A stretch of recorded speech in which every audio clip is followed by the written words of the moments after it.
I, 28M, need some perspective on a situation that's bringing back a lot of painful memories. I'm the youngest of two kids, with my sister Jane, 35F, being 7 years older than me. Our story really starts when our parents died in a car accident. I was 15 and Jane was 22. It completely turned our world upside down. We weren't rich by any means, but our parents had worked hard to give us a stable life. Dad was a mechanic who worked 6 days a week, and Mom worked part-time at a local diner while taking care of us. They weren't perfect, but they loved us and always made sure we had what we needed. The house they left us wasn't anything fancy, just a small 3-bedroom in an okay neighborhood, but it was paid off and meant to be our safety net. When they died, Jane had just graduated college and started her first job as an entry-level accountant. She became my legal guardian since I was still a minor. Looking back, I know it must have been hard for her to suddenly become responsible for a teenage brother while trying to start her own life. The first year was rough, we were both grieving, and she was working long hours trying to make ends meet. I did my best to help by keeping my grades up, doing household chores, and even getting a weekend job at a local grocery store to contribute what I could. Things started to change when Jane met Tom, then 25M, at her workplace. He was a junior manager and seemed nice enough at first. They dated for about 6 months before he moved in with us, saying it would help with the bills. That's when everything started going downhill. Tom never liked having me around. He would make snide comments about how much I ate, how much space I took up, and how I was preventing them from having a normal relationship. At first, he would only say these things when Jane wasn't around, but gradually he started complaining to her too. He'd say things like how weird it was to have a teenager in the house, how they couldn't have any privacy, and how Jane was sacrificing her youth taking care of her brother instead of living her own life. I tried really hard to stay out of their way. I spent most of my time in my room, ate dinner after they did, and tried to be as quiet as possible. I even started doing extra chores and gave them more of my paycheck, hoping it would help. But nothing seemed to be enough for Tom. The real problem started when they got engaged. Tom started talking about wanting to start a family and how they needed more space. He kept pushing Jane to sell the house, saying they could use the money for a down payment on a bigger place. But since I was still a minor and my name was also on the deed, our parents left it to both of us. They couldn't sell without waiting for me to turn 18. Just after my 18th birthday and high school graduation, Jane sat me down for the talk. I'll never forget that day. I had just gotten accepted to the local state university and was excited to start college while living at home to save money. I had it all planned out. I would work part-time, help with bills, and focus on my studies. But Jane had other plans. She told me I needed to move out before the fall semester started. She said she and Tom were getting married and wanted to start their own family, and that it wasn't fair to them to have me around anymore. I was shocked. I begged her to let me stay, even offering to pay more rent with my part-time job money. I reminded her that half the house was legally mine and that our parents would have wanted us to help each other. She just got cold and said I was being selfish and manipulative by bringing up our parents. She said she had already sacrificed 3 years of her life taking care of me, and that I was old enough to take care of myself now. When I asked where I was supposed to go, she just shrugged and said I could figure it out like other adults do. I spent the next few weeks sleeping in my beat-up Honda Civic, showering at the gym, and trying to figure out what to do. I couldn't afford dorm housing or an apartment on my part-time grocery store salary. My grades from the first few weeks of college started slipping because it's hard to study when you're living in your car. Finally, my best friend's family found out about my situation and took me in. For the next 4 years, I worked 2 jobs while studying full-time. I worked as a janitor in the mornings before classes and at a call center in the evenings. I barely slept, but I was determined to graduate and make something of myself.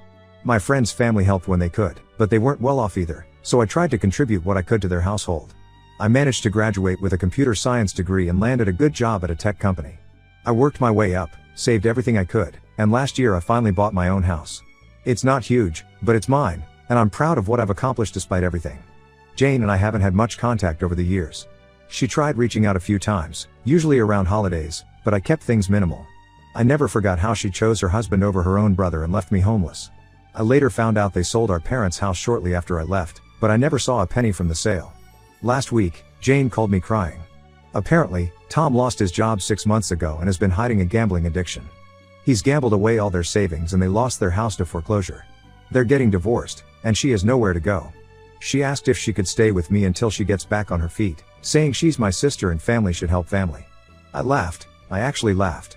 I reminded her of how she threw me out at 18 and told her that just like I was old enough to figure it out then, she's certainly old enough to figure it out at 35. She started crying harder, saying I was being cruel and that she regrets what she did, but I cut her off. I told her that her regrets don't change the fact that I spent weeks sleeping in my car because of her. Now our aunt and other relatives are calling me, saying I should forgive Jane because she did her best raising me after our parents died. They say I'm being petty and that I should be the bigger person. But I can't forget those weeks of being homeless, The exhaustion of working 2 jobs while studying, and the loneliness of having my only family choose a man over me. Ida for refusing to help her now that she's the one in need? Update 1 First, I want to thank everyone who commented on my original post. Your support and validation meant more to me than I can express. A lot has happened in the past 2 weeks, and I need to get it off my chest. After I refused to let Jane stay with me, things escalated quickly. She started calling every family member we have, telling them a carefully edited version of our story. According to her, she sacrificed her early 20s to raise her teenage brother, worked herself to the bone to provide for me, and now that she's in need, I'm turning my back on her. She conveniently left out the part about kicking me out at 18 or selling our parents' house without giving me my share. Our Aunt Maria, Mom's sister, was the first to call. She was practically screaming at me, saying I was an ungrateful brat who didn't appreciate all the sacrifices Jane made. When I tried to tell her my side of the story, she cut me off, saying I was just a teenager then and couldn't possibly understand how hard it was for Jane. I reminded her that none of them offered to help when I was sleeping in my car, but she just said I was being dramatic. Then the messages started pouring in. Cousins I haven't spoken to in years suddenly had opinions about what a terrible brother I am. Our Uncle Bob, who I haven't seen since our parents' funeral, left a long voicemail about how family should stick together in hard times. Even my mother's best friend, who used to babysit us when we were kids, messaged me on Facebook saying she was disappointed in the man I'd become. The situation reached a boiling point last Wednesday when Jane showed up at my house unannounced. I was working from home and saw her pull up in a beat-up Toyota with 2 large suitcases in the back. She walked right up to my front door and started ringing the doorbell repeatedly. I watched through my security camera as she kept pressing it, then started banging on the door when I didn't answer. I got on the intercom and told her to leave or I'd call the police. She started crying, saying she had nowhere else to go and that Tom had cleaned out their joint account before disappearing.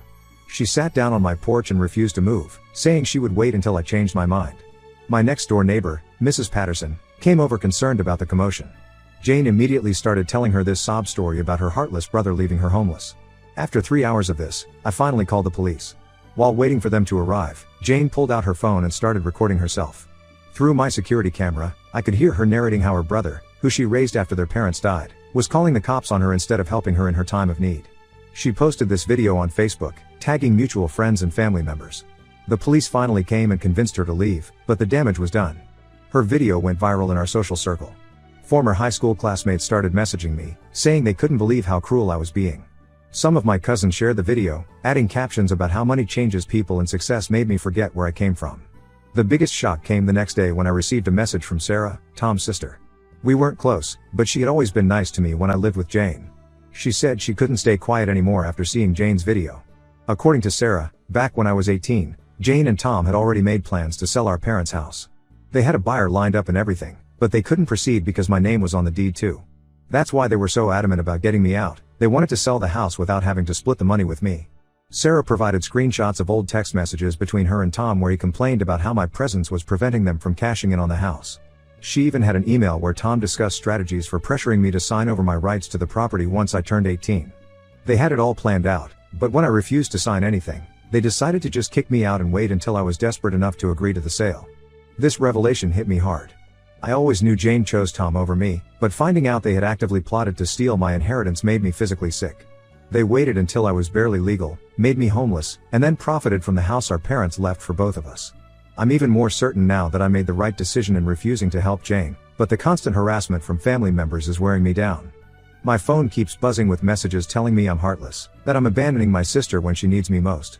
Some have even threatened to tell my employer about what a terrible person I am, as if that would change anything. I've started blocking numbers and social media accounts, but it's exhausting. The same people who didn't lift a finger to help me when I was a homeless teenager are now preaching to me about family loyalty. The hypocrisy is astounding. A small part of me feels guilty when I think about Jane sleeping in her car like I did, but then I remember that she and Tom orchestrated my homelessness for profit. At least she's an adult with work experience and connections. I was barely 18 with nothing but a high school diploma and a part-time grocery store job. I'm thinking about sending Sarah's evidence to all the family members who've been harassing me, but I'm not sure if it's worth the drama. Right now, I'm just trying to focus on my work and maintain my peace of mind. But there's a bitter satisfaction in knowing that Jane is finally experiencing what she put me through, even if everyone else thinks I'm the villain in this story. Update 2: I wasn't planning to post another update so soon, but something major happened. Remember how I mentioned Tom's gambling problem? Well, the situation is much worse than anyone realized. Yesterday morning, I was in a meeting at work when my secretary messaged that my sister was in the lobby, crying and refusing to leave. I was ready to call security, but something about the urgency in my secretary's message made me go down to see what was happening. I found Jane looking completely broken, not the calculated tears from her porch performance, but real, gut-wrenching sobs. After calming her down enough to talk, she confessed something that made my blood run cold. When they sold our parents' house after kicking me out, Tom had actually forged my signature on the sale documents. But that wasn't even the worst part. Over the years, he had taken out multiple loans using the house as collateral, again forging my signature. Jane claims she only discovered this during their divorce proceedings when their lawyer found irregularities in their financial documents. She brought a stack of papers, loan agreements, bank statements, and legal documents, all bearing what was supposed to be my signature. I've never seen these papers before in my life. According to the documents, Tom had been taking out loans since 2016, using both my and Jane's forged signatures. He used the money to fuel his gambling addiction, taking out new loans to pay off old ones until everything finally collapsed. When Jane found out about this during the divorce proceedings, she initially kept quiet, hoping to handle it privately. But then their lawyer informed her that she could be implicated in the fraud since she benefited from the sale of the house. That's when she decided to come clean to me. I immediately called my lawyer, who confirmed this is serious fraud. We're talking hundreds of thousands of dollars in fraudulent loans, all taken out in my name without my knowledge. My lawyer says I could face financial repercussions if we don't address this immediately, as my name is tied to these loans even though I never saw a penny of the money. The most infuriating part? Jane admitted she knew something was off years ago when Tom started making large purchases they couldn't afford on their salaries alone. She chose to look the other way because they were living comfortably. She said she assumed he got a big bonus or had family money he hadn't told her about. Even when she noticed documents with my signature, she convinced herself that Tom must have gotten my permission somehow. I'm struggling to process the layers of betrayal here. First, they kick me out to sell the house. Then, Tom commits fraud using my name, and Jane ignores the red flags. Now she's only coming clean because she's afraid of legal consequences for herself. Jane spent hours begging me not to press charges against Tom. She says he's still the father of her children, they have 2 kids I've never met, and that sending him to jail won't get the money back. She offered to testify about the fraud if I allow her to stay with me and help her get back on her feet. The audacity of trying to negotiate while confessing to enabling fraud against me is astounding. I told her she could either help me pursue legal action against Tom or I would report them both for fraud. She broke down again, saying she never meant for any of this to happen, that she was young and in love when they kicked me out, and that she didn't know Tom would do something like this. But I'm done with her excuses. My lawyer is building a case against Tom. We've filed police reports and are working with forensic accountants to trace where all the money went. Initial investigations suggest Tom lost most of it gambling, but there's evidence he may have hidden some assets before the divorce. The family drama has taken a new turn too. When word got out about the fraud, some relatives who were criticizing me suddenly changed their tune. Aunt Maria, who was my biggest critic, now says she always knew there was something off about Tom. The hypocrisy is laughable. Jane is staying with our aunt now, and I've made it clear that any communication should go through our lawyers. Some family members are still pushing me to handle this within the family, saying pressing charges will only make things worse. But I'm done protecting people who never protected me. I'm trying to stay focused on the legal proceedings, but it's hard not to feel overwhelmed. My credit score has taken a hit, and I'm worried about the long-term implications of having my name attached to all this fraud. The lawyer says we have a strong case, but these things take time. Final update: I debated whether to post this final update, but after everything that's happened, I feel like I owe it to everyone who's supported me through this mess. The last 3 months have been a roller coaster, and things have taken an unexpected turn. The legal case against Tom is moving forward. The police found evidence that he's done this to other people, not just me. Apparently, he had a whole system of taking out loans using forged documents. The prosecutor says he could face significant jail time, especially since the total fraud amounts to over $500,000. But that's not why I'm writing this update. Last week, I discovered something that finally pushed me to cut all ties with Jane and our extended family. A cousin I haven't spoken to in years reached out to show me screenshots from a private family Facebook group I wasn't part of. In this group, Jane had been telling a completely different version of our story for years. According to her posts, I was a troubled teenager who made her life hell after our parents died. She claimed I was doing drugs, stealing money from her, and bringing sketchy friends to the house. She said she only asked me to move out because she caught me stealing from Tom's wallet and was worried about having me around her future children. She even implied that I might have been involved in some illegal activities, which was why I managed to buy a house so young. Reading these posts made me physically sick. Not only had she lied about kicking me out, but she had also been actively destroying my reputation within the family for years. Every relative who read those posts probably thought I was some kind of criminal. It explained why some family members had been so cold to me at the few family events I attended over the years. I decided enough was enough. I spent a week gathering evidence, my old school records showing perfect attendance and honor roll status, pay stubs from my teenage jobs at the grocery store, Character references from my friend's parents who took me in, bank statements showing every penny I earned working 2 jobs through college, and the recent evidence about Tom's fraud. I also had those old text messages from Tom's sister about their plan to sell the house, plus documentation showing they sold it just 2 months after kicking me out. I created a detailed timeline of everything that happened, backed up by solid evidence. Then I did something I never thought I would do. I posted everything publicly. Every document, every message, every piece of evidence, all with a long post explaining the real story.